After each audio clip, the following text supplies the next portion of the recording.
So what we've done today, we have agreed on a number of commitments, which I'm going to read to you, the commitment that several parties have made. The first one is on attracting investors to Dongo Kundu. The objective being to attract investors to Dongo Kundu special economic zone and establish the demand so that you can be able to measure up the demand for space that investors want. And in this regard, we have agreed to advertise for expression of interest in the local and international media to attract investment in the 13 key sectors as follows. One is on agro-processing industries. Second is oil and gas industries, and both upstream and downstream. The third one is on petrochemical industries. Fourth one is on green energy and renewables. The fifth one is on blue economy. The sixth one is water desalination and service provision. 7 is heavy metals and steel. 8 is on cotton, textile and apparel. 9 is on pharmaceuticals. 10 is on automotive, manufacturing and assembly. 11 is on transport and freight logistics services. 12 is on warehousing, cargo bulk breaking and consolidation services. And number 13 is on business support services. And we have given ourselves a timeline by 31st of January 2023, this will be done. The responsibility for this lies with the State Department for Investment Promotion, and the PS is right here. And also he's going to work with the Special Economic Zone Authority. We've also touched on the issue of land, and we have given ourselves an objective to avail titled land for resettlement, development, and investment. And the action here is that we are going to amalgamate the 4 Dongo Kundu title deeds, subdivide and title for port development, special economic zone development, and resettlement of the project affected persons or PAPs. And again, we have a deadline for that. We've given ourselves up to 31st of March 2023 to complete this exercise that will be spearheaded by the national government administration officers. And of course, they are going to work with other relevant authorities, being the State Department for Lands and Physical Planning, National Lands Commission, the County Government of Mombasa, the County Assembly of Mombasa, and the local elected leaders, members of parliament and senators from Mombasa are also going to be involved in this particular exercise. From there, we've talked about the issue of resettlement and compensation of the project affected persons, PAPs, and we've given ourselves the objective to avail land for resettlement and compensation. The money is already released for the PAPs, but from the Kenya Ports Authority, they have already, that money is sitting with the National Land Commission, and they have confirmed that. So we are going to subdivide 384 acres into parcels and title for resettlement of 1,654 PAPs, complete compensation award and payment to 1,582 PAPs who have got development already on the land. So we expect this exercise to be completed fully by that 1st of March. We expect His Excellency the President to come here before that date to actually launch the giving out of the title deeds to the affected persons whom we are going to resettle latest by that 1st of March 2023, if not earlier. So this exercise is going to be led by the National Government Administration Officers, and again, they are going to work with the State Department for Lands and Physical Planning, the National Land Commission, County Government of Mombasa, the County Assembly of Mombasa, and local elected leaders being MCAs, MPs, senators from this region are all going to be involved. We've also touched on the issue of water, and we've identified the objective to avail water for construction and operations. In this regard, the County of Mombasa is going to commence design, bidding, drilling of boreholes, and to construct water pumps, storage and supply to investors awaiting completion of supply from 2 dams, from the 2 projects, that is Tiwi in the 2nd phase and Mwache Dam in the 3rd phase. So the availability of water from Tiwi and Mwache will come later. That will not stop the project from starting. The governor here has committed that he's going to lead the process of availing boreholes and water plants, so that the process of investors moving in and the big project is able to proceed at the same time.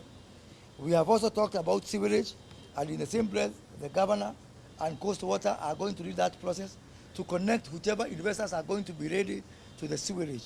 And that again will happen by 31st of March this year, led by Coast Water, County Government of Mombasa, and also the investors are also going to be encouraged to come up with their own water solutions so that we do not put them in delay anymore. We have the issue of roads, and as you know that there's a big road project that is supposed to be covered by JICA, the JICA project. But again, we've said that project cannot stop investors from coming in. So working with Kenha and Kera and the investors, we are going to upgrade the just access roads on gravel standards as we wait for the bitumen standards. So what we are trying to do is to create a mechanism whereby investors can come in on a short-term solution, even as we wait for the big solutions that are going to come much later down the road. The issue of power, the PS4 Energy is here, and he has committed that the 33 kV line is available for any investor that is going to come in. This is even as we work on the bigger project of a transmission line from Miritini, and also, as I've mentioned before, the part of the project that we are asking for expression of interest include green energy, hydrogen energy, and we expect that some investors are going to come in and start generating energy right in Dongo Kundu for provision to the other people within the project. But even as we do that, there's no reason for the project not start for power, and we have gotten that commitment from none other than PS Energy. Then on number 7 is on the issue of port. And on the issue of port, as you know, Kenya Ports Authority has already tendered for the project to build the berth in Dongo Kundu. But we are saying again, that project completion cannot stop the project from going on. The port of Mombasa, as currently exists, has got enough capacity to service Dongo Kundu in the first phase before the berth is completed. So using road transport, we are going to link any containers and any cargo that needs to move to Dongo Kundu using the Mombasa port. So that again enables us to fast track the project immediately. So in conclusion, we have said that we are going to do all these short-term measures, even as we wait for the bigger projects. And we expect Dongo Kundu to be fully operational by 1st of July 2023. Other projects will continue all the way to 2025, but that will not stop investors from moving in, and we expect that by July it's going to be a beehive of activity, thus cutting short by 3 years project that was supposed to start by 2026. According to the original design, investors were supposed to move in in 2026. What we've done today, using creativity and innovation, and using teamwork, working together, all the parties involved, we've managed to cut that time by 3 years, and by July 1st, 2023, we expect that the first investors are going to start operations right here. So this is the agreement we have reached today, and it has been signed by myself, PS Abubakar, PS Alex Washira for Energy, on behalf of, there's someone from Ministry of Lands who has signed on behalf of PS Nixon Korir. So we have set aside 1.4 billion shillings for compensation. The process is starting tomorrow. Actually, we have another meeting tomorrow with the members of parliament and MCAs in the governor's office to kick off this process and start the process of verification.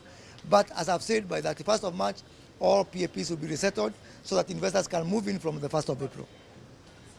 I think that we want, we sit down on a table and all agree. And we don't just agree, we agree with equally with timelines on what needs to be done. One thing is pretty clear.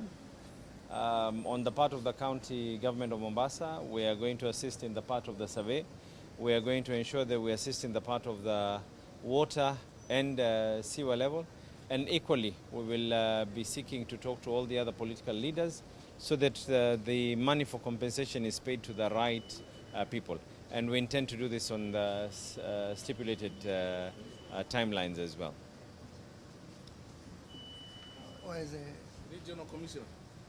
We've agreed on the timelines And as a national administration, as an enabler for this project, we are ready for it, and we are going to give it the due plan that is there. So we are ready for it.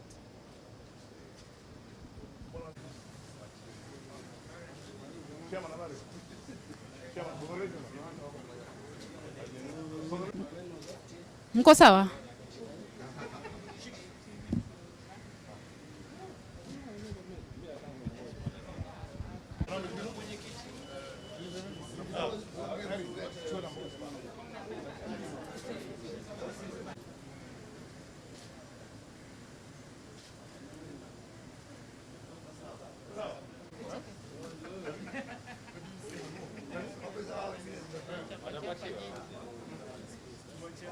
Do you guys?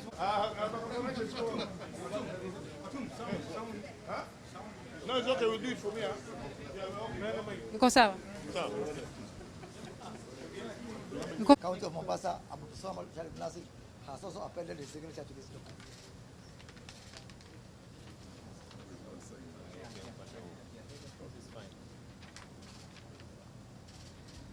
We're good? So, No, mine is just to.